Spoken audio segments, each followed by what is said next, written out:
Hello my dear friends, स्वागत है आप सभी का आप सभी के प्यारे से यूट्यूब चैनल लर्न विद विमल मिश्रा में। फ्रेंड्स, आज के वीडियो में हम लोग करने वाले हैं पर्यावरणीय भूगोल और ये आपका इन्वायरमेंटल ज्योग्राफी है। इस वीडियो में हम लोग डिस्कस करेंगे पेपर नंबर 1 और ये आपका सेमेस्टर 4 के स्टूडेंट्स के लिए है। इससे पहले का यूनिट नंबर 1 और यूनिट नंबर 2 जिसमें मैंने आपको टोटल 150 इंपॉर्टेंट क्वेश्चंस कराए थे, और इस वीडियो में हम लोग करने वाले हैं यूनिट नंबर 3 और यूनिट नंबर 4। और इस वीडियो में टोटल हम लोग क्या है, दोनों यूनिट मिला के 3 और 4 मिला के हम लोग 100 क्वेश्चन डिस्कस करेंगे। ओके, और क्वेश्चन जो होंगे, क्वेश्चन की लैंग्वेज वो हिंदी वाले स्टूडेंट्स के लिए हिंदी में, इंग्लिश वाले स्टूडेंट्स के लिए इंग्लिश में होगी। ओके, और पहले वाले वीडियो में 150 और इस वाले वीडियो में 100 क्वेश्चन हम लोग करेंगे।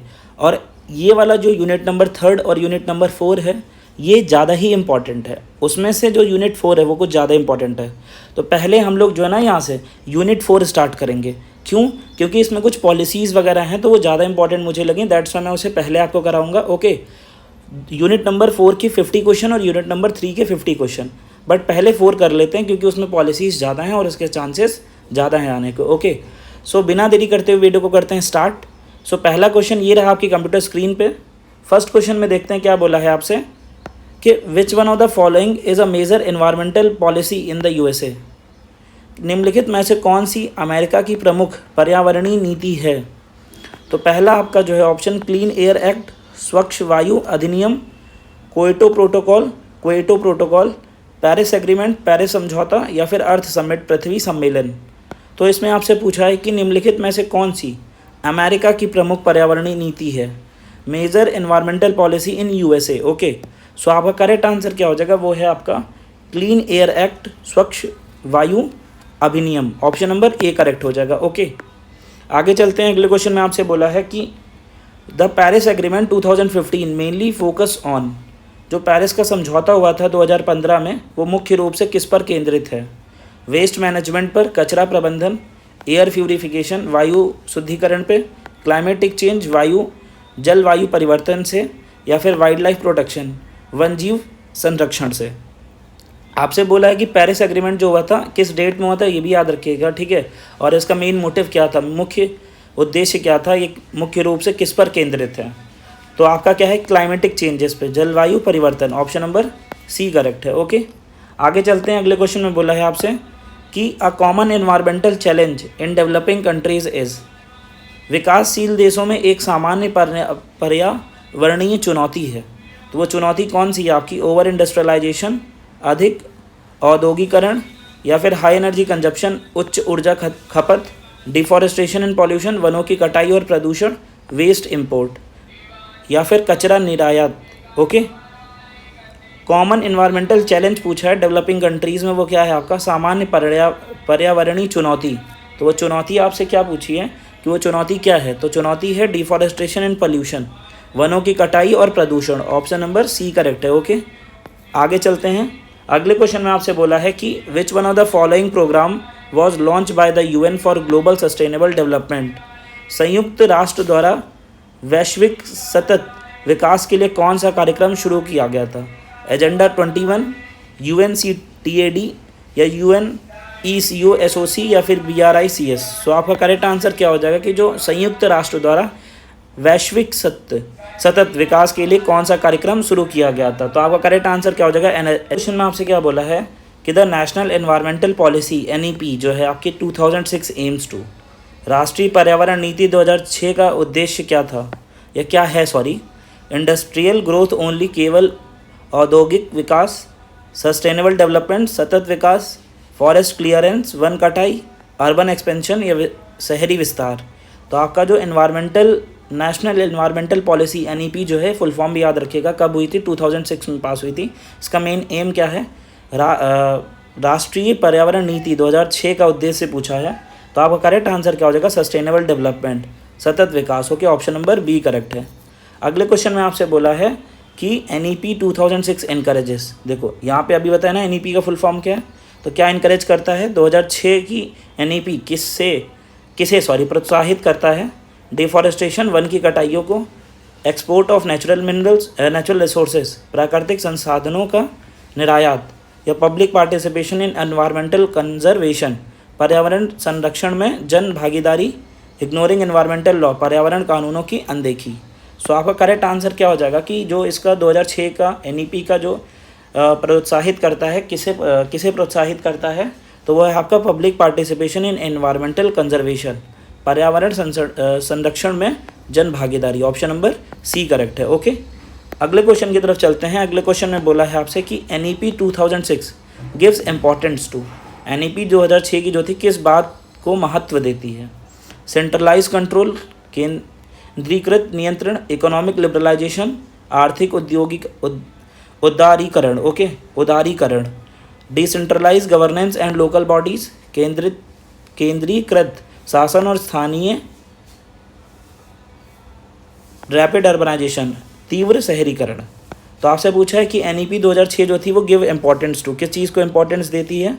तो आपका वो decentralisation, governance and local bodies. Option number C correct हो जाएगा। अगले क्वेश्चन में बोला है कि द स्वच्छ Bharat mission was launched in, स्वच्छ भारत मिशन जो था वो कब शुरू किया गया था? 2012 में, 2014, 16 या 18 में? तो जो स्वच्छ भारत मिशन है वो कब लॉन्च किया गया था? तो वो आपका 2014, जब मोदी जी आए थे तब। ओके, नेक्स्ट आगे चलते हैं। अगले क्वेश्चन में आपसे बोला है कि Namami Gange programme is related to, Namami Gange कार्यक्रम किससे संबंधित है? फॉरेस्ट प्रोटेक्शन, वन संरक्षण, रिवर क्लीनिंग, नदी सफाई, एयर पॉल्यूशन कंट्रोल, वायु प्रदूषण नियंत्रण, या सॉलिड वेस्ट डिस्पोजल, ठोस अपशिष्ट निपटान। ओके, तो जो नमामि गंगे प्रोग्राम है वो किस चीज़ से संबंधित है? तो आपका करेक्ट आंसर हो जाएगा रिवर क्लीनिंग, नदी सफाई से। Okay, option number B correct है। जब गंगे आ रहे हैं तो इसका मतलब क्या है? आपका रिवर से ही रिलेटेड होगा। ओके, अगले क्वेश्चन की तरफ चलते हैं कि which minister is responsible for environmental policy in India, Bharat में पर्यावरण नीतियों के लिए कौन सी मंत्रालय जिम्मेदार होती है? तो मिनिस्ट्री ऑफ एग्रीकल्चर, कृषि मंत्रालय, मिनिस्ट्री ऑफ अर्थ साइंस, पृथ्वी विज्ञान मंत्रालय, ministry of environment, forest and climate change, MOEFCC। Okay, full form इसका लिखा है ministry of external forest, sorry ministry of environment, forest and climate change. Okay, पर्यावरण जलवायु परिवर्तन मंत्रालय, या फिर मिनिस्ट्री ऑफ अर्बन डेवलपमेंट, शहरी विकास मंत्रालय। तो आपका जो मिनिस्ट्री रिस्पॉन्सिबल है, मंत्रालय जो जिम्मेदार है किसके लिए? पर्यावरण नीतियों के लिए। तो आपका करेक्ट आंसर क्या हो जाएगा कि ministry of environmental, forest and climatic change. इसका फुल फॉर्म भी आप लोग याद रखिएगा, ऑप्शन नंबर सी करेक्ट है। ओके, नेक्स्ट आगे चलते हैं। अगले क्वेश्चन में आपसे क्या बोला है? अगले क्वेश्चन में आपसे बोला है कि which India act deals with pollution control, प्रदूषण नियंत्रण से संबंधित भारत का कौन सा अधिनियम है? सो वाइल्ड प्रोटेक्शन एक्ट 1972, वन्यजीव संरक्षण अधिनियम 1972, air prevention control of pollution act 1981, वायु प्रदूषण की रोकथाम अधिनियम 1981, या फॉरेस्ट राइट एक्ट 2006, वन अधिकार अधिनियम 2006, या लैंड एक्विजिशन एक्ट, भूमि अधिग्रहण अधिनियम। सो आपका करेक्ट आंसर क्या हो जाएगा? विच एक्ट डील्स विद, प्रदूषण नियंत्रण से संबंधित भारत का कौन सा अधिनियम है? सो आपका करेक्ट आंसर क्या हो जाएगा? Air prevention and control of pollution act 1981, वायु प्रदूषण की रोकथाम अधिनियम 1981। ऑप्शन नंबर बी करेक्ट हो जाएगा। ओके, बोला है आपसे कि what is the objective, one second, कि what is the objective of the national green tribunal, NGT। Okay, full form याद रखिएगा, नेशनल ग्रीन ट्राइब्यूनल। ओके, राष्ट्रीय हरित अधिकरण NGT का उद्देश्य क्या है? प्रमोट एग्रीकल्चर, कृषि को बढ़ावा देना, सेटल एनवायरमेंटल डिस्प्यूट्स, पर्यावरणीय विवादों का निपटारा करना, कंस्ट्रक्ट हाईवेज, राजमार्गों का निर्माण करना, एक्सपोर्ट फॉरेस्ट प्रोडक्ट्स, वन उत्पादों का निर्यात। ओके, सो यहाँ से पूछा है कि राष्ट्रीय हरित अधिकरण NGT का उद्देश्य क्या है? तो उसका उद्देश्य क्या है? सेटल्ड एनवायरमेंटल डिस्प्यूट्स, पर्यावरण विवादों का निपटारा करना। ऑप्शन नंबर बी करेक्ट है। ओके, अगले क्वेश्चन में आपसे बोला है कि विच mission was launch under the national action plan on climate change, NAPCC।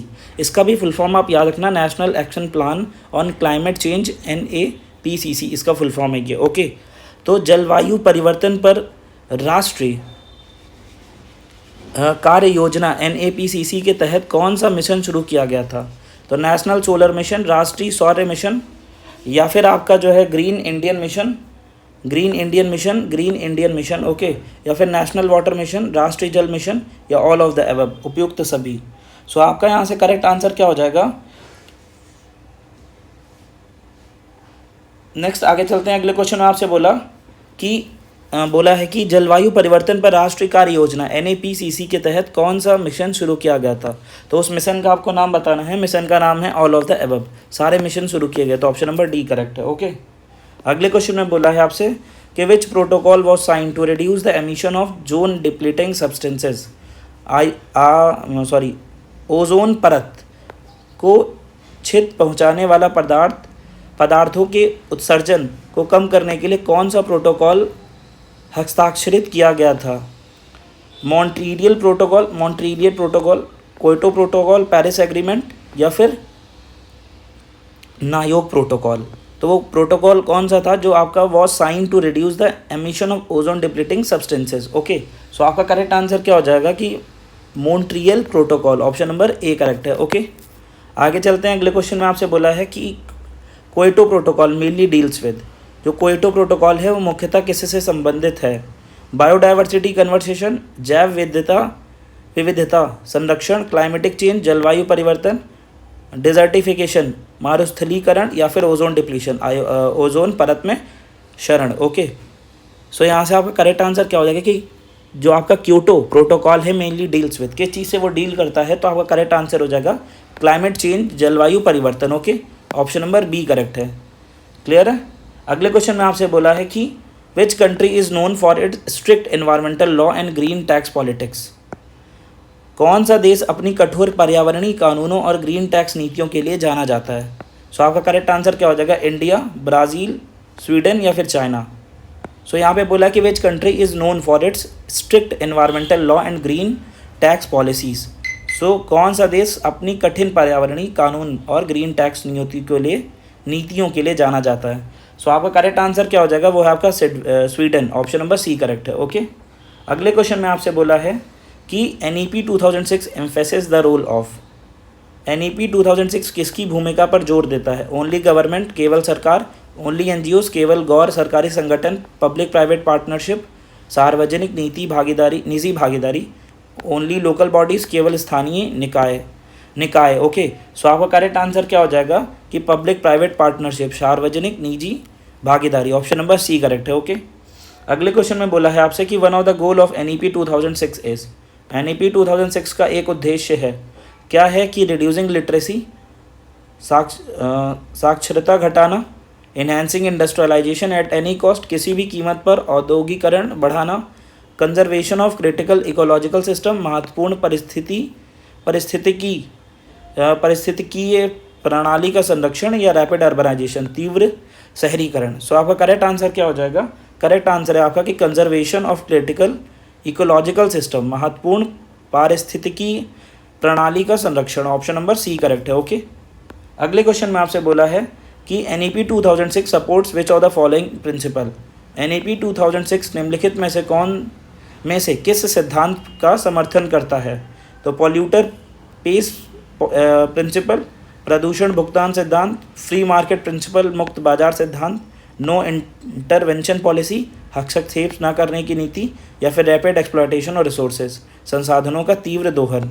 तो आपका जो 2006 की NEP थी निम्नलिखित में से किस सिद्धांत का समर्थन करता है। तो आपका करेक्ट आंसर क्या हो जाएगा कि पॉल्यूटर पेस प्रिंसिपल, प्रदूषक भुगतान सिद्धांत, ऑप्शन नंबर ए करेक्ट है। ओके, अगले क्वेश्चन में बोला है कि the green skill development programme was launched to. Green skill development programme जो था वो किस उद्देश्य से शुरू किया गया था। प्रमोट मिलिट्री ट्रेनिंग, सैन्य परीक्षण को बढ़ावा देने के लिए, private environmental jobs to youth, युवाओं को पर्यावरणीय नौकरी प्रदान करने के लिए, प्रमोट IT कौशल को बढ़ावा देने के लिए, इनकरेज अर्बन माइग्रेशन, शहरी पलायन को प्रोत्साहन देने के लिए। सो आपका करेक्ट आंसर क्या हो जाएगा कि ग्रीन स्किल डेवलपमेंट प्रोग्राम जो था वॉज लॉन्च टू, इसका मुख्य उद्देश्य किस उद्देश्य से शुरू किया गया था। तो आपका करेक्ट आंसर हो जाएगा provide environmental job to youth, युवाओं को पर्यावरणीय नौकरी प्रदान करने के लिए, ऑप्शन नंबर बी करेक्ट है। ओके, अगले क्वेश्चन में आपसे बोला है कि the concept of eco sensitive zones is mention in. Eco sensitive zone की अवधारणा कहाँ वर्णित है। सो आपका करेक्ट आंसर क्या हो जाएगा, wild life protection act, one जीव संरक्षण अधिनियम, फॉरेस्ट एक्ट, वन अधिनियम, इन्वायरमेंटल प्रोटेक्शन एक्ट, पर्यावरण संरक्षण अधिनियम, माइंस एंड मिनरल एक्ट, खनिज अधिनियम।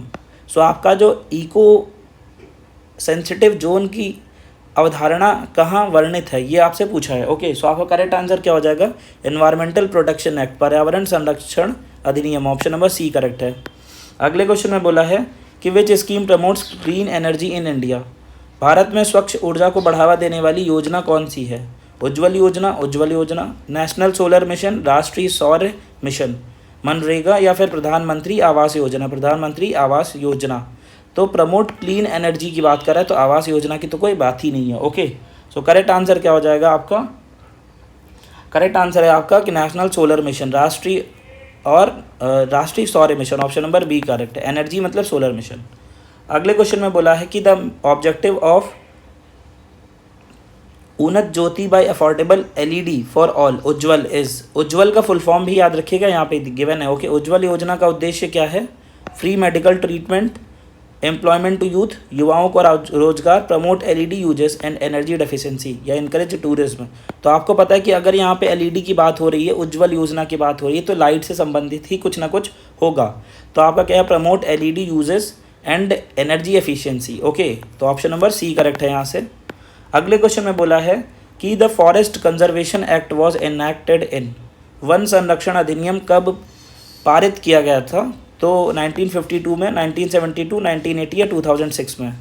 सो आपका जो वन संरक्षण अधिनियम है कब पारित किया गया था, तो आपका करेक्ट आंसर क्या हो जाएगा, 1980, ऑप्शन नंबर सी करेक्ट है। ओके, अगले क्वेश्चन में बोला है कि the Chipko movement is related to, Chipko आंदोलन किससे संबंधित है, एंटी माइनिंग खनन विरोध से, फॉरेस्ट कंजर्वेशन वन संरक्षण, रिवर क्लीनिंग नदी सफाई, अर्बन पॉपुलेशन शहरी प्रदूषण के लिए। ओके, सो आपका करेक्ट आंसर क्या हो जाएगा, करेक्ट आंसर है आपका फॉरेस्ट कंजर्वेशन वन संरक्षण, ऑप्शन नंबर बी करेक्ट है, चिपकू मूवमेंट। ओके, नेक्स्ट आगे चलते हैं। अगला क्वेश्चन है आपका कि who among the following is a noted Indian environmentalist, निम्नलिखित में से कौन प्रसिद्ध भारतीय पर्यावरणीय विद है, तो वेरगीस क्यूरीन या फिर MS या मेधा पाटेकर या सुनीता नारायण। तो आपका करेक्ट आंसर क्या हो जाएगा, करेक्ट आंसर है आपका Sunita Narayan. Okay, option number D correct है।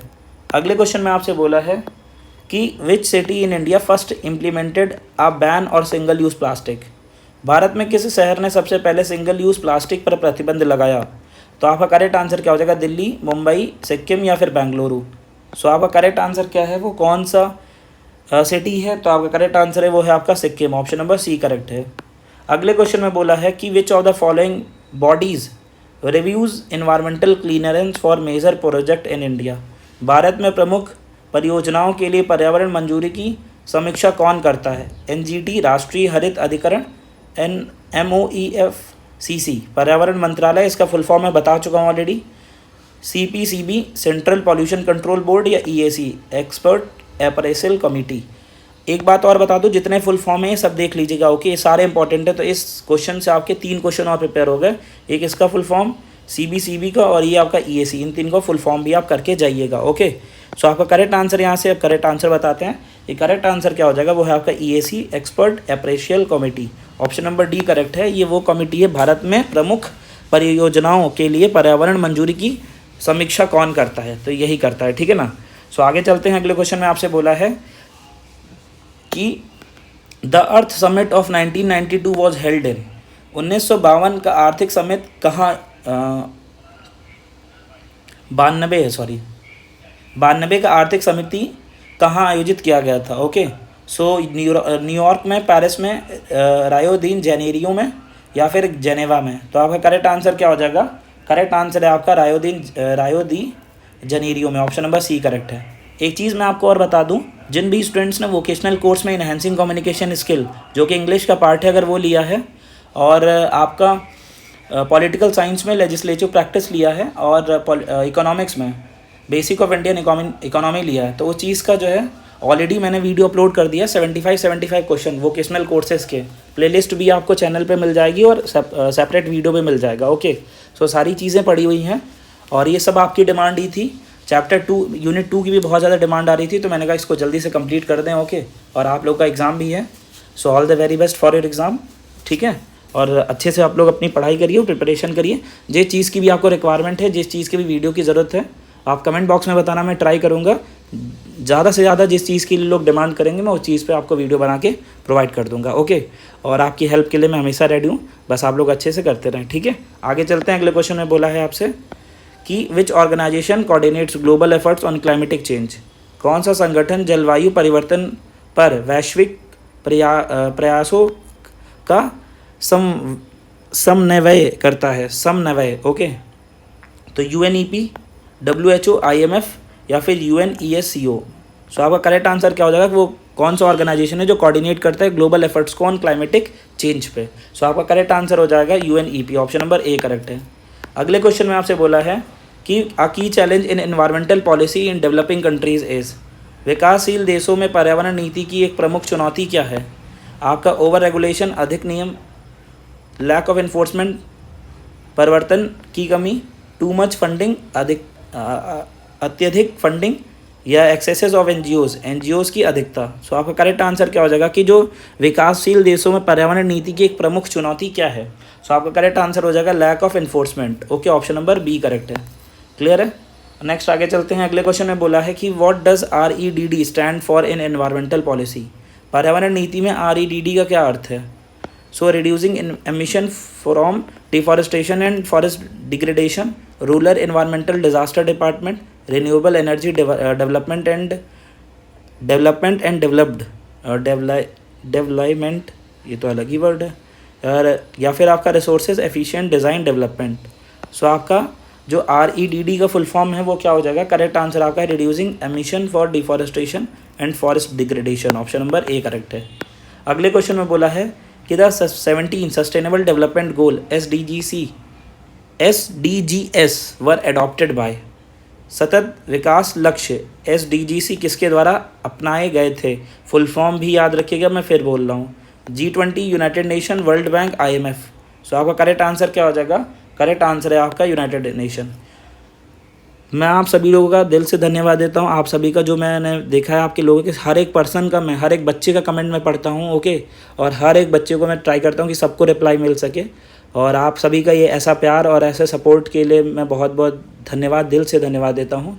और मैं उम्मीद करता हूँ आप सभी का पेपर बहुत अच्छा हो। मैं भगवान से प्रार्थना करता हूँ, मेरी विशेष आप सभी के साथ हैं, मेरा आशीर्वाद आप सभी के साथ है। आप लोग अच्छे से करें और आप सभी के प्यार और सहयोग के लिए बहुत बहुत धन्यवाद।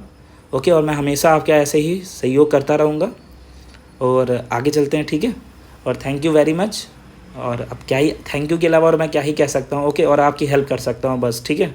आगे चलते हैं। अगले क्वेश्चन में बोला है कि environmental protection act 1986 was enacted after which disaster.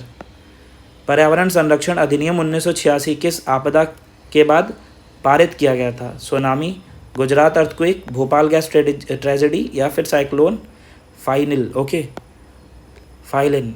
तो आपका जो इन्वायरमेंटल प्रोटेक्शन एक्ट था 1986 में पास हुआ था, ये याद रखिएगा कब पास हुआ था। सो आपका करेक्ट आंसर क्या हो जाएगा कि Bhopal gas tragedy. Okay, Bhopal gas त्रासदी। Okay, option number C correct है। अगले क्वेश्चन में बोला है कि which article of Indian constitution deals with environmental protection. भारतीय संविधान में कौन सा अनुच्छेद पर्यावरण संरक्षण से संबंधित है। आर्टिकल 14, 21, 48A या 370। सो आपका करेक्ट आंसर क्या हो जाएगा कि इंडियन कॉन्स्टिट्यूशन में अनुच्छेद कौन सा अनुच्छेद पर्यावरण संरक्षण से संबंधित है। तो आपका करेक्ट आंसर हो जाएगा article 48A, option number C correct है। अगले क्वेश्चन की तरफ चलते हैं। अगले क्वेश्चन में बोला है कि article 51AG of the constitution make its the duty of citizen to. संविधान का अनुच्छेद 51A जो है जी, नागरिक को क्या कर्तव्य देता है। वोटिंग इन इलेक्शन, चुनाव में मतदान देना, प्रोटेक्ट द एनवायरनमेंट, पर्यावरण की रक्षा, पे टैक्सेस, कर चुनाव, या प्रोमोट एजुकेशन, शिक्षा को बढ़ावा दें। तो आपका करेक्ट आंसर क्या हो जाएगा, प्रमोट द एनवायरमेंटल, पर्यावरण की रक्षा करना, ऑप्शन नंबर बी। मैं एक चीज़ आपको और बताना चाहूँगा कि कोई भी एग्ज़ाम हो, आप कोई भी एग्ज़ाम अगर दे रहे हो तो सबसे पहले अगर मान लो क्वेश्चन में कुछ समझ में नहीं आ रहा तो आप ऑप्शन एलिमिनेशन से किया करो, कि पहले वो ऑप्शन हटा दिया करो। आप सही क्या है ये मत फाइंड करो, पहले ये देखो कि गलत क्या है, जो आपको लगता है कि बिल्कुल नहीं हो सकता। ओके, तो जैसे मैं इस क्वेश्चन की ही बात करूं कि article 51A of constitution make it's duty of citizen, तो हम लोग ज्योग्राफी पढ़ रहे हैं, तो बेसिकली यहाँ पे आपको क्या है, पर्यावरण की बात कर रहे हैं, सिलेबस हमारा पर्यावरण है, तो वोटिंग इन इलेक्शन की तो बात ही नहीं होती। प्रमोट एजुकेशन और टैक्सेस, तो ये नॉर्मली आप एलिमिनेट कर सकते हो, तो बहुत सारे ऑप्शन आपके ईजिली एलिमिनेट हो जाते हैं, ठीक है ना। तो हर एक ऑप्शन आप चेक करोगे कि बहुत सारे केसेस में एलिमिनेशन की हेल्प से आप क्वेश्चन को सही कर सकते हो। ओके, अगर आपने दो ऑप्शन भी एलिमिनेट कर दिए तो आप इजीली डिफाइन मतलब चेक कर पाओगे कि कौन सा ऑप्शन करेक्ट होने के चांसेस ज़्यादा हैं, जब कुछ भी समझ में ना आए। ओके, या कोई कन्फ्यूज़न हो, उस केस की बात कर रहा हूँ। ठीक है, आगे चलते हैं। अगले क्वेश्चन में बोला है कि which Indian programme promotes energy efficiency in buildings. भारत का कौन सा कार्यक्रम भावनाओं कह रहा हूँ भारत का कौन सा कार्यक्रम भवनों में ऊर्जा दक्षता को बढ़ावा देता है। LEED in India, ECBC, full form याद रखना है, energy conservation building code, IGBC या ग्रीन हाउस मिशन। सो आपका करेक्ट आंसर क्या हो जाएगा? करेक्ट आंसर है आपका energy conservation building code, option number B correct है। ओके, अगले क्वेश्चन में आपसे बोला है कि what is the function of the central pollution control board, CPCB, full form याद रखिएगा, केंद्रीय प्रदूषण नियंत्रण बोर्ड। CPCB का कार्य क्या होता है? बिल्डिंग रोड्स, सड़कों का निर्माण, कंट्रोलिंग इन्फ्लेशन और मॉनिटरिंग पॉल्यूशन लेवल, या कंडक्टिंग इलेक्शन। तो कंडक्टिंग इलेक्शन चुनाव कराने से तो कोई मतलब ही नहीं है। Okay, function of central pollution, अब देखो वर्ड पॉल्यूशन आ रहा है तो यहाँ पे बिल्डिंग रोड्स का क्या ही मतलब। ओके, सो आपका करेक्ट आंसर क्या हो जाएगा? Monitoring pollution level. अगर पॉल्यूशन है तो पॉल्यूशन से रिलेटेड ही कोई करेक्ट आंसर होगा, तो प्रदूषण स्तर की निगरानी करना, ऑप्शन नंबर सी करेक्ट है। अगले क्वेश्चन में बोला है कि which initiative was launch to double farmer income and promotes sustainable agriculture. किस पहल को किसान की आयु दुगना करने की सतत कृषि को बढ़ावा देने के लिए शुरू की गई थी? ये आपका है PKVK, परागत कृषि विकास योजना। ओके, परागत पारंपरिक कृषि विकास योजना। ओके, और green Indian mission, soil health card scheme, या फिर PM किसान। तो इसका फुल फॉर्म याद रखिएगा, PKVY। ओके, सो आपका करेक्ट आंसर क्या हो जाएगा? यहाँ से आपका ऑप्शन नंबर ए ही करेक्ट है। ओके, आगे चलते हैं। अगले क्वेश्चन में आपसे बोला है कि which of these is an international biodiversity related government. कौन सा निम्न में से कौन सा अंतर्राष्ट्रीय जैव विविधता संबंधित समझौता है? तो आपका क्या है कि Basel convention, Cartagena protocol, UNCDT, WTO। So आपका पूछा है कि निम्नलिखित में से कौन सा अंतर्राष्ट्रीय जैव विविधता संबंधित समझौता, इंटरनेशनल बायोडाइवर्सिटी रिलेटेड गवर्नमेंट। सो आपका करेक्ट आंसर क्या हो जाएगा? करेक्ट आंसर है आपका B. Okay, option number B correct है। ओके, नेक्स्ट आगे चलते हैं। अगले क्वेश्चन में आपसे क्या बोला है कि which one of these is an international biodiversity related agreement. निम्नलिखित में से कौन सा अंतर्राष्ट्रीय जैव विविधता संबंधित समझौता है? बेसल कन्वेंशन, ये रिपीट हो गया क्या? हाँ, ये रिपीट हो गया, sorry, option number B correct है। ओके, अगले क्वेश्चन में बोला है आपसे, 1 सेकेंड आगे चलते हैं। अगले क्वेश्चन में आपसे बोला है कि which one of the following cities was India's first to launch a climate action plan. जलवायु कार्य योजना शुरू करने वाला भारत का पहला शहर कौन सा था? दिल्ली, बेंगलुरु, मुंबई या अहमदाबाद। सो आपका जो following city was India's first to launch a climate action plan, तो आपका करेक्ट आंसर क्या हो जाएगा? ऑप्शन नंबर डी, अहमदाबाद है। ओके, अगले क्वेश्चन में आपसे बोला है कि India forest policy was first adopted इन। भारत की वन नीति पहली बार कब अपनाई गई थी? 1952 में, 74, 88 या 1992 में। तो पहली बार जो इंडिया फॉरेस्ट पॉलिसी थी वो अडॉप्ट हुई थी, तो आपका करेक्ट आंसर क्या हो जाएगा? करेक्ट आंसर है आपका 1952, ऑप्शन नंबर ए करेक्ट है। ओके, नेक्स्ट अगले क्वेश्चन में आपसे बोला है कि the theme of the world environment day 2023 was. विश्व पर्यावरण दिवस 1923 का विषय क्या था? इकोसिस्टम रेस्टोरेशन, पारिस्थितिकी तंत्र की बहाली, ओनली वन अर्थ, केवल एक पृथ्वी, solution to plastic pollution, plastic प्रदूषण के समाधान, हीट एयर पॉल्यूशन, वायु प्रदूषण को हराया। तो theme of world environmental day 2023 जो था वो क्या है आपका? सो यहाँ से आपका करेक्ट आंसर हो जाएगा, करेक्ट आंसर है आपका एक मिनट रुक जाइए थोड़ा सा, 1 सेकेंड। हाँ, थीम जो थी आपका वर्ल्ड पॉल्यूशन एनवायरनमेंट डे 2023, विश्व पर्यावरण दिवस 1923 का विषय क्या था? विषय आपसे पूछा है तो विषय आपका हो जाएगा solution to plastic pollution, plastic प्रदूषण के समाधान, ऑप्शन नंबर सी करेक्ट है। ओके, अगले क्वेश्चन में बोला है कि biomedical waste management rules were notified in. जो बायोमेडिकल अपशिष्ट प्रबंधन नियम कब अधिसूचित किए गए थे? 1945, 98 में, या 2011 या 2016 में। सो आपका करेक्ट आंसर क्या हो जाएगा? Biomedical waste management rule were notified in. Okay, so so आपका करेक्ट आंसर हो जाएगा 2011 में, 2011 ऑप्शन नंबर सी करेक्ट है। अगले क्वेश्चन की तरफ चलते हैं। विच act promotes the biodiversity of India? Bharat की जैव विविधता की रक्षा कौन सा अधिनियम करता है? बायोलॉजिकल डाइवर्सिटी एक्ट 2002, जैव विविधता अधिनियम 2002, environmental protection act 1986, forest conservation act 1980, wild life protection act 1972। तो आपका जो which act promotes the biodiversity of India, so आपका करेक्ट आंसर क्या हो जाएगा? बायोलॉजिकल डाइवर्सिटी एक्ट 2002, जैव विविधता अधिनियम 2002, ऑप्शन नंबर ए करेक्ट है। ओके, अगले क्वेश्चन में बोला है कि which of the following is not a component of smart cities mission in India? निम्नलिखित में से कौन भारत के स्मार्ट सिटी मिशन का हिस्सा नहीं है? तो waste management, water supply, metro construction या आईटी इनेबल्ड सर्विस। सो आपका करेक्ट आंसर क्या हो जाएगा? आपका है metro construction, option number C correct है। ओके, अगले क्वेश्चन की तरफ चलते हैं। Fly ash management is crucial in? Fly ash प्रबंधन किसके लिए महत्वपूर्ण है? सीमेंट इंडस्ट्री, सीमेंट उद्योग के लिए, industry, textile industry, leather tending या फिर एग्रीकल्चर। सो आपका जो फ्लाइंग ऐश है मैनेजमेंट वो किसके लिए है? तो आपका करेक्ट आंसर हो जाएगा सीमेंट इंडस्ट्री, ऑप्शन नंबर ए। ठीक है ना। नेक्स्ट आगे चलते हैं। अगले क्वेश्चन में बोला है आपसे कि which government initiative focuses on solar rooftop installation? कौन सी सरकार पहल सोलर रूफटॉप स्थापना पर केंद्रित है? ओके, कौन सी सरकारी पहल, गलती हो गई, कौन सी सरकारी पहल सोलर रूफटॉप स्थापना पर केंद्रित है? कि कौन सी government initiate focuses on solar rooftop installation? Okay, installation. तो आपका करेक्ट आंसर क्या हो जाएगा? कि PMKUSUM या उदय स्कीम या सोलर पार्क स्कीम या ग्राइड कनेक्टेड रूफटॉप स्कीम। तो आपका करेक्ट आंसर क्या हो जाएगा? Grid connected rooftop scheme. Okay, option number D. मैं एक चीज़ और बता दूं, जब कंटिन्यू हम कुछ बोलते हैं तो कभी कभी बोलना कुछ और जाते हैं। मान लो गलती से कोई वर्ड या कोई प्रोनाउंसिएशन गलत हो गया, ओके, तो उसके लिए सॉरी।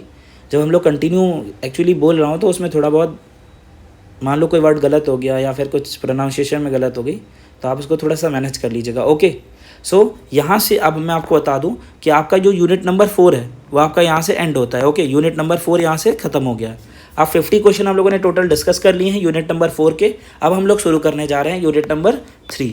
अब यहाँ से हम लोग करेंगे यूनिट नंबर 3, तो इसको स्टार्ट करते हैं। और आपका यूनिट नंबर 4 जो कि मुझे ज़्यादा इंपॉर्टेंट लगा इसलिए पहले कर लिया।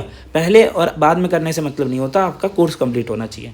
तो यूनिट नंबर 3 आपका ये है। अब यहाँ से हम लोग 3 डिस्कस करेंगे। ओके, सो बिना देरी करते हुए वीडियो को करते हैं स्टार्ट। अब आगे चलते हैं। ओके, तो पहला क्वेश्चन ये रहा आपकी कंप्यूटर स्क्रीन पे। ओके, सो नेक्स्ट अगला क्वेश्चन में आपसे बोला है कि 1 सेकेंड आगे चलते हैं। Which one of the following is a major cause of air pollution in urban area? तो निम्नलिखित में से कौन शहरी क्षेत्र में वायु प्रदूषण का एक प्रमुख कारण है? एग्रीकल्चर, वेहिकुलर एमिशंस, वाहन उत्सर्जन, माइनिंग मतलब खनन या फिर डिफॉरेस्टेशन, वनों की कटाई। सो आपका जो निम्नलिखित में से कौन शहरी क्षेत्र में वायु प्रदूषण का एक प्रमुख कारण है? ओके, सो आपका करेक्ट आंसर क्या हो जाएगा? वो है आपका व्हीकल इमिशंस, वाहन उत्सर्जन, ऑप्शन नंबर बी करेक्ट है। ओके, वेहिकुलर है, सॉरी। ओके, अगले क्वेश्चन में आपसे बोला है कि biodiversity loss can result from which of the following? जैव विविधता की हानि निम्नलिखित में से किससे हो सकती है? सो आपका करेक्ट आंसर है एफॉरेस्टेशन,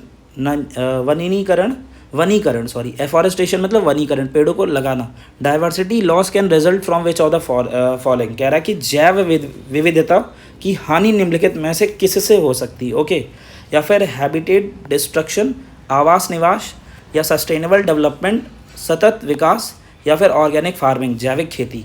सो आपका करेक्ट आंसर क्या हो जाएगा? Diversity loss can result from which of the following? So आपका करेक्ट आंसर है यहाँ से habitat destruction, option number B correct है। ओके, अगले क्वेश्चन में आपसे क्या बोला है? सेकंड क्वेश्चन में आपसे कह रहा है कि which gas is a primary contributor to smoke? Smoke के लिए प्रमुख रूप से कौन सी गैस जिम्मेदार होती है? ऑक्सीजन, नाइट्रोजन, कार्बन मोनोऑक्साइड या ओजोन? सो आपका जो कौन सी गैस है जो प्राइमरी कंट्रीब्यूटर है स्मोक के लिए? तो स्मोक के लिए प्रमुख रूप से कौन सी गैस जिम्मेदार होती है? सो आपका करेक्ट आंसर क्या हो जाएगा? वो है आपका ozone, option number D correct है। ओके, नेक्स्ट अगले क्वेश्चन की तरफ चलते हैं। उसमें बोला है कि सॉलिड वेस्ट इंक्लूड्स, ठोस अपशिट में शामिल होता है सीवेज, ओके, वेस्ट वाटर या गार्बेज एंड रिफ्यूजेस। तो आपका सॉलिड वेस्ट में क्या इंक्लूड होता है, तो आपका करेक्ट आंसर हो जाएगा गार्बेज एंड रिफ्यूजेस, कूड़ा और कचरा। ऑप्शन नंबर सी करेक्ट है। अगले क्वेश्चन में बोला है कि which one of the following is a renewable method of waste management. निम्नलिखित में से कौन सा अपशिष्ट प्रबंधन का नवीकरणीय तरीका है। Okay, which one of the following is a renewable method of waste management.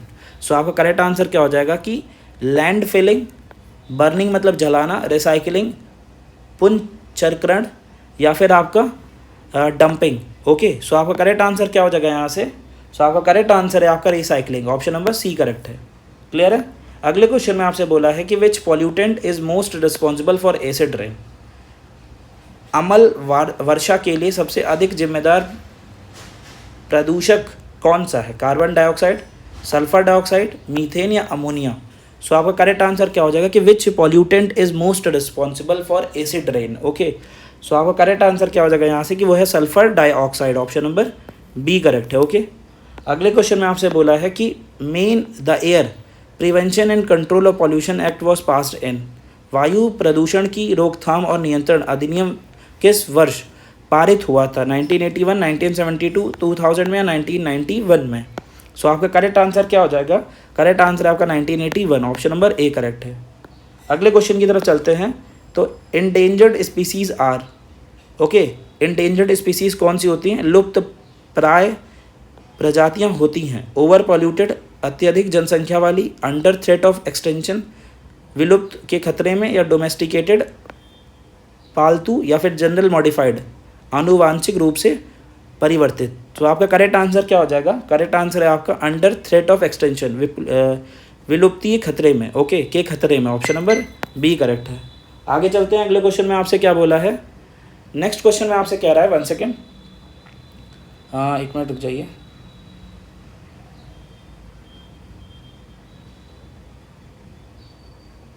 अगले क्वेश्चन में आपसे बोला है कि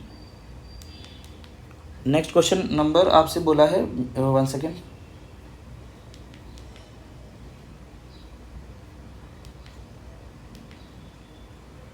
में आपसे बोला है कि which one of the following practices helps conserve biodiversity. निम्नलिखित में से कौन सी प्रथा जैव विविधता के संरक्षण में मदद करती है। Monoculture, overgrazing, wild life sanctuary या फिर अर्बन स्प्रॉल। ओके, सो आपका करेक्ट आंसर क्या हो जाएगा कि कौन सी निम्नलिखित में से कौन सी प्रथा जैव विविधता के संरक्षण में मदद करती है। ओके, सो आपका करेक्ट आंसर क्या हो जाएगा, वाइल्ड लाइफ सेंचुरी, वन जीव अभयारण्य। ओके, सो आपका correct answer option number C है। आगे चलते हैं। अगले क्वेश्चन में बोला है कि biomedical waste is generated by. जैव चिकित्सीय अपशिष्ट किसके द्वारा उत्पन्न होता है। तो आपका हाउस होल्ड, घरेलू, फैक्ट्रीज, कारखाने, हॉस्पिटल, अस्पताल या एग्रीकल्चर मतलब कृषि। सो आपका करेक्ट आंसर क्या हो जाएगा, करेक्ट आंसर है आपका hospital. Okay, option number C correct है। Biomedical waste is generated by hospital. Okay, next आगे चलते हैं। अगले क्वेश्चन में बोला है कि liquid waste from domestic source is term as. घरेलू स्रोतों से उत्पन्न तरल अपशिष्ट को क्या कहा जाता है। स्लज, इन्फ्लुएंट या फिर लीचेट या फिर सीवेज। तो आपका करेक्ट आंसर क्या हो जाएगा कि जो लिक्विड वेस्ट होता है फ्रॉम डोमेस्टिक सोर्स से, घरेलू स्रोतों से उत्पन्न तरल अपशिष्ट। ओके, तो आपका करेक्ट आंसर क्या हो जाएगा, वो है आपका option number B. Option number B correct है। ओके, नेक्स्ट आगे चलते हैं। अगले क्वेश्चन में बोला है कि which one of the following is an effect of improper solid waste disposal. अनुचित ठोस अपशिष्ट निपटाने का क्या प्रभाव हो सकता है। सॉइल फर्टिलिटी इंक्रीजेस, मिट्टी की उर्वरता बढ़ती है, वाटर कंटामिनेशन, जल प्रदूषण, ओजोन फॉर्मेशन, ओजोन निर्माण या एयर प्यूरिफिकेशन, वायु शुद्धिकरण। सो आपका करेक्ट आंसर यहाँ से क्या हो जाएगा, करेक्ट आंसर है आपका वाटर कंटामिनेशन, जल प्रदूषण। ऑप्शन नंबर बी करेक्ट है। ओके, अगले क्वेश्चन की तरफ चलते हैं कि the Kyoto protocol is related to. Kyoto protocol किससे संबंधित है, ओजोन डिप्लीशन से या फिर ग्लोबल वार्मिंग से, न्यूक्लियर वेपन से या फिर वाटर पॉल्यूशन से। सो आपका जो क्योटो आपसे बोला है कि जो क्योटो प्रोटोकॉल किससे संबंधित है, तो क्योटो प्रोटोकॉल आपका जो है वो ग्लोबल वार्मिंग से संबंधित है। Okay, option number B correct है। अगले क्वेश्चन की तरफ चलते हैं। आपसे बोला है कि which one of the following is N non renewable resources. निम्नलिखित में से कौन सा अक्षय संसाधन नहीं है, अक्षय संसाधन नहीं है। सोलर एनर्जी, विंड एनर्जी, कोल या फिर बायोमास। ओके, सो आपका जो नॉन रिन्यूएबल रिसोर्स है वो आपसे पूछा है कि which one of the following is a non renewable resource. तो आपका करेक्ट आंसर क्या हो जाएगा, वो है आपका कोल, ऑप्शन नंबर सी करेक्ट है। अगले क्वेश्चन में बोला है कि what is the main objective of environmental management, पर्यावरण प्रबंधन का मुख्य उद्देश्य क्या है। इंडस्ट्रियल ग्रोथ, औद्योगिकरण विकास, इकोनॉमिक डेवलपमेंट आर्थिक विकास, सस्टेनेबल डेवलपमेंट सतत विकास, या फिर अर्बनाइजेशन शहरीकरण। सो आपका करेक्ट आंसर क्या हो जाएगा, करेक्ट आंसर है आपका कि विच what is the main objective of environmental management. Environmental management का पर्यावरण प्रबंधन का मुख्य उद्देश्य पूछा है। ओके, तो आपका करेक्ट आंसर क्या हो जाएगा, वो है आपका सस्टेनेबल डेवलपमेंट सतत विकास, ऑप्शन नंबर सी करेक्ट है। अगले क्वेश्चन की तरफ चलते हैं। बोला है कि environmental impact assessment EIA is used to, ये ऑप्शन आप याद रखना, ठीक है ना।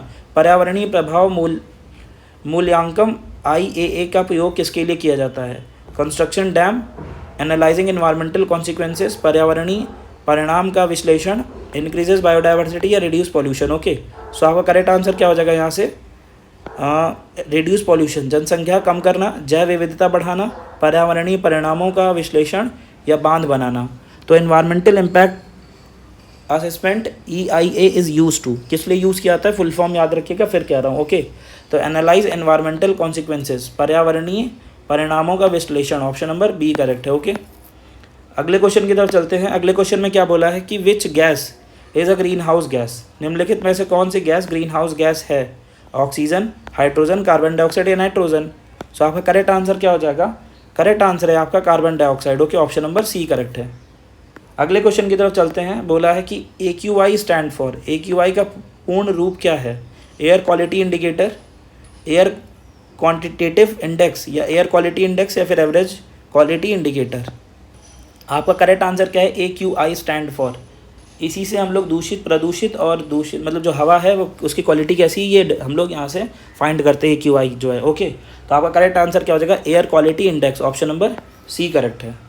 अगले क्वेश्चन में बोला है आपसे कि which one of the following is not a primary pollutant, निम्नलिखित में से कौन प्राथमिक प्रदूषक नहीं है। Carbon monoxide, carbon monoxide, sulphur dioxide, या ओजोन, या नाइट्रोजन डाइऑक्साइड। तो आपका जो निम्नलिखित में से कौन सा प्राथमिक प्रदूषक नहीं है, तो आपका करेक्ट आंसर क्या हो जाएगा, करेक्ट आंसर है आपका ozone, option number C correct है। ओके, अगले क्वेश्चन में बोला है कि which biome has the highest biodiversity, किस बायोम में सबसे अधिक जैव विविधता होती है।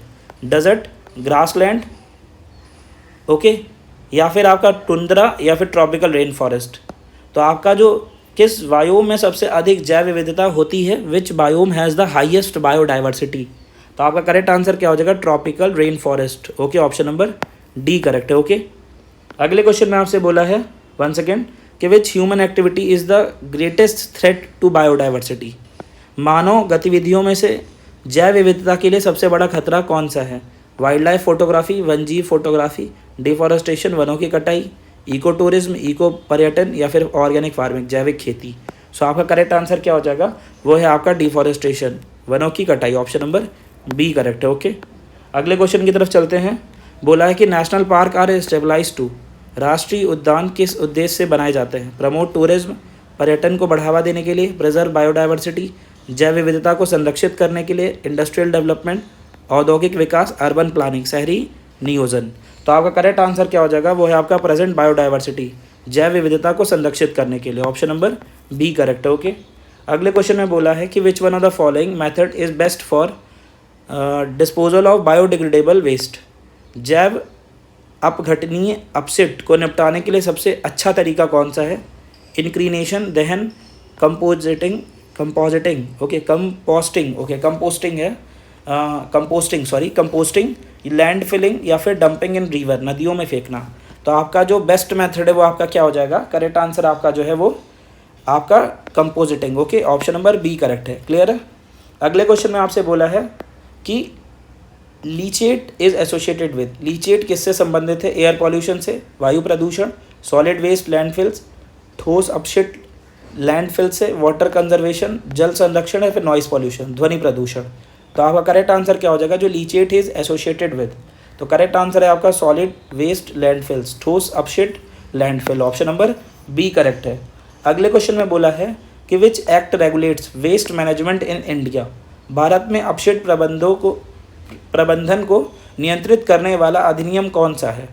तो आपका करेक्ट आंसर क्या हो जाएगा? एनवायरमेंटल प्रोटेक्शन एक्ट 1986, पर्यावरण संरक्षण अधिनियम, फॉरेस्ट एक्ट 1927, वन अधिनियम 1927, wild life protection act 1972, one जीव संरक्षण अधिनियम 1972 या एयर एक्ट 1981, वायु अधिनियम 1981। सो आपका कौन सा एक्ट है जो रेगुलेट करता है वेस्ट मैनेजमेंट इन इंडिया? तो वो है environmental protection act 1986। Option number A correct है।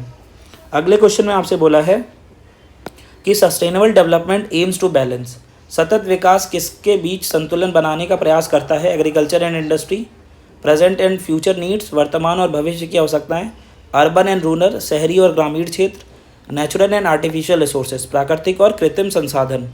तो आपका जो सस्टेनेबल डेवलपमेंट है उसका मेन एम होता है टू बैलेंस करना किस चीज़ को? प्रेजेंट और फ्यूचर नीड्स को। ऑप्शन नंबर बी करेक्ट है। ओके, अगले क्वेश्चन में आपसे बोला है कि which international organisation deal with environmental protection, कौन सा अंतर्राष्ट्रीय संगठन पर्यावरण संरक्षण से संबंधित है?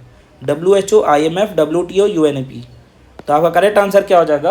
करेक्ट आंसर है आपका UNEP। Option number D correct है, UNEP, जो आपका क्या है? इंटरनेशनल ऑर्गेनाइजेशन है जो डील करता है एनवायरमेंटल प्रोटेक्शन से। ओके, अगले क्वेश्चन में आपसे क्या बोला है कि the term carbon footprint is related to, carbon footprint शब्द किससे संबंधित है? लैंड डिग्रेडेशन, भूमि शरण, green house gas emission, green house gas उत्सर्जन, या फिर ओजोन लेयर प्रोटेक्शन, ओजोन परत की सुरक्षा, या सॉइल पॉल्यूशन, मृदा प्रदूषण।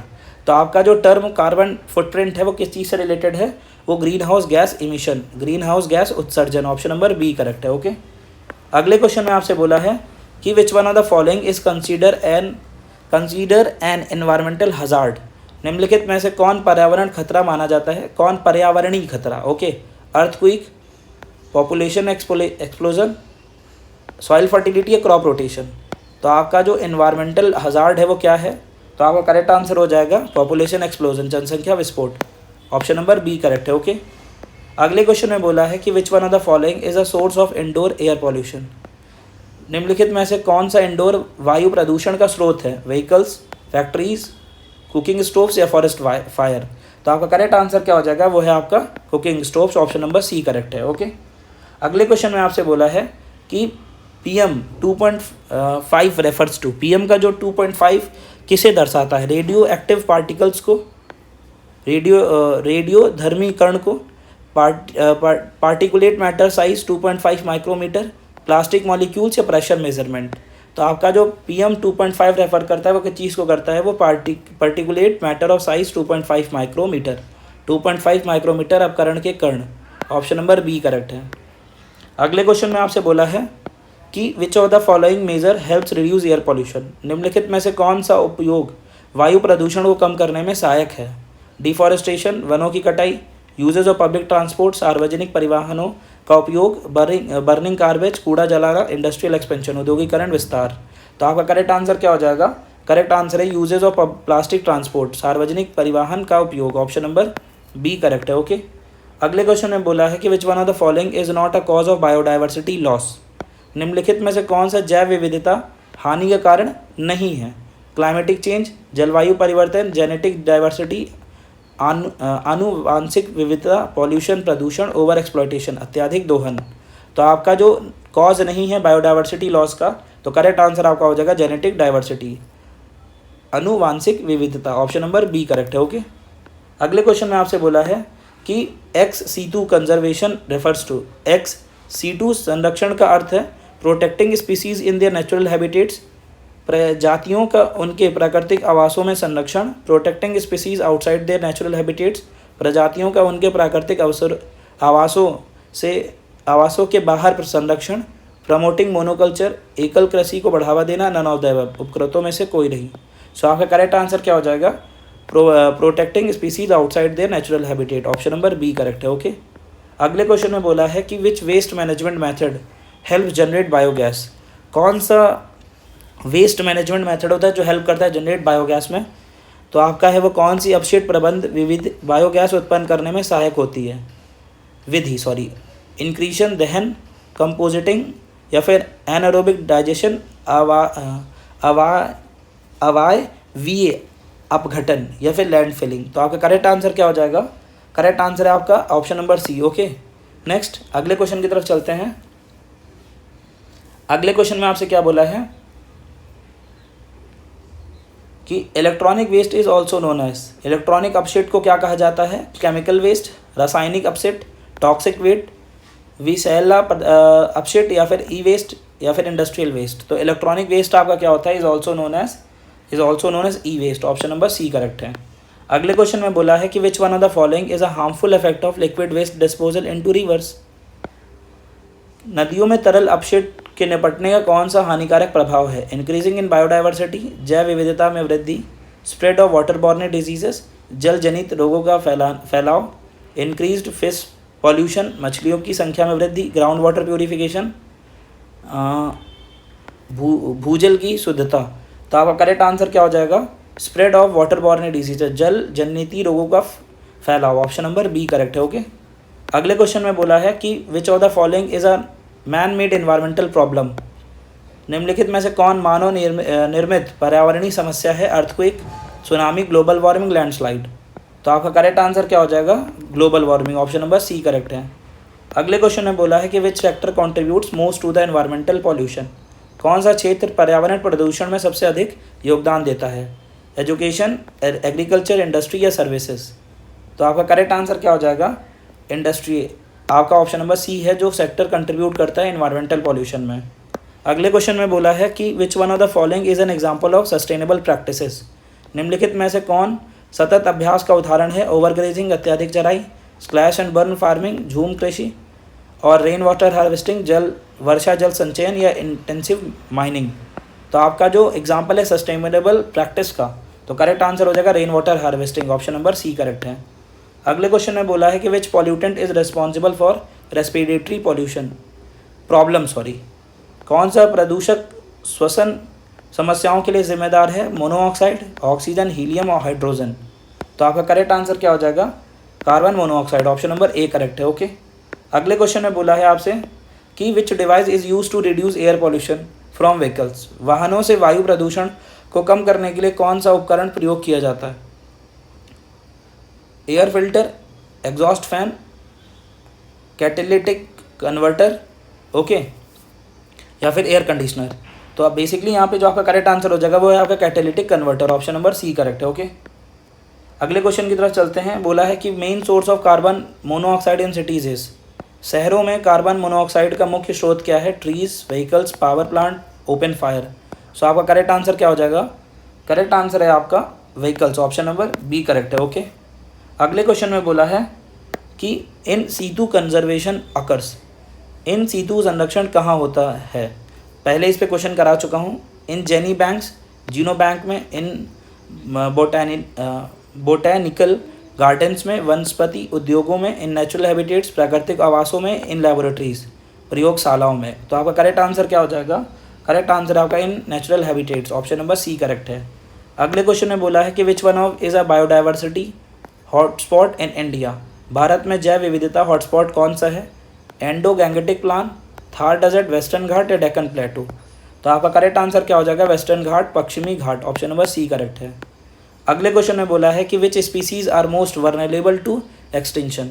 कौन सी प्रजातियां विलुप्त होने के लिए सबसे अधिक संवेदनशील होती हैं? लार्ज बॉडी स्पीसीज, बड़े शरीर वाली प्रजातियां, माइग्रेटेड स्पीच, प्रवासी प्रजातियां, स्पेशलाइज्ड स्पीस, विशेषकृति प्रजातियां, all of the above. So आपका करेक्ट आंसर क्या हो जाएगा? करेक्ट आंसर है ऑल ऑफ द अबव, उपयुक्त सभी। ऑप्शन नंबर डी करेक्ट है। ओके, अगले क्वेश्चन में बोला है कि the most common method of solid waste disposal in Indian cities is. भारतीय शहरों में ठोस अपशिट निपटाने की सबसे सामान्य विधि कौन सी है? इंक्रीनेशन, इंसीनरेशन, दहन, कंपोजिटिंग, ओपन डंपिंग या रिसाइकलिंग। तो आपका करेक्ट आंसर क्या हो जाएगा? वो है आपका open dumping. Option number C correct है। अगले क्वेश्चन की तरफ चलते हैं। Which one of the following is a biodegradable waste. निम्नलिखित में से कौन जैव अपघटनीय अपशिट है? Plastic, metal can, vegetable peels या ग्लास। ऑप्शन नंबर, तो यहाँ से आपका वेजिटेबल पील्स हैं जो बायोडिग्रेडेबल वेस्ट होते हैं, ऑप्शन नंबर सी। बायोडिग्रेडेबल जो ईजिली सॉइल में डिजॉल्व हो जाएं, नॉन बायोडिग्रेडेबल जो ईजिली सॉइल में डिजॉल्व नहीं होते। नॉन बायोडिग्रेडेबल जैसे आपका प्लास्टिक कैन, प्लास्टिक, ओके, ये सारी चीज़ें होती हैं प्लास्टिक से रिलेटेड जितने भी आपके ऑब्जेक्ट्स होते हैं। और बायोडिग्रेडेबल में जैसे वेजिटेबल पील्स, फ्रूट पील्स, कोई फूड हो सकता है, खाना वाना जो आपका है, वो सारी चीज़ें। अगले क्वेश्चन की तरफ चलते हैं। तो which one of the following is a hazard of e waste. E waste का एक खतरनाक क्या है, ई वेस्ट का एक खतरा क्या है, hazard of e waste, sorry खतरा, सॉरी ई वेस्ट का एक खतरा पूछा है, sorry. Produces oxygen, causing soil and water pollution, used for irrigation या इन्हेंसिंग पावर प्लांट ग्रोथ। तो आपका करेक्ट आंसर क्या हो जाएगा, वो है आपका खतरा causes soil and water pollution. Okay, option number B correct है, मृदा और जल प्रदूषण करता है। आगे चलते हैं। सो ये ख़त्म होता है यहाँ से। ओके, सो यहाँ से अब आपकी डिमांड पे मैंने ज्योग्राफी भी ख़त्म कर दी, इकोनॉमिक्स भी कर दी, sociology, English, political science, okay, physical education और इंग्लिश, जितनी भी चीज़ें आपने डिमांड की सारी चीज़ें मैंने आपकी फुलफ़िल की हैं। ओके, सो आप किस चीज़ पे आपको वीडियो चाहिए आप कमेंट बॉक्स में ज़रूर बताइएगा। मैं ट्राई करूँगा कि आपको जो है उस पर वीडियो प्रोवाइड कर सकूँ। सो तब तक के लिए tata bye bye. Okay, take care. ऐसे ही आप लोग हंसते रहें, मुस्कुराते रहें, और आप सभी के प्यार और सपोर्ट के लिए मैं बहुत बहुत दिल से धन्यवाद करता हूँ और आशा करता हूँ कि आप सभी का पेपर बहुत अच्छा हो। Okay, all the very best, God bless you. Okay, next video में मिलते हैं। Thank you very much.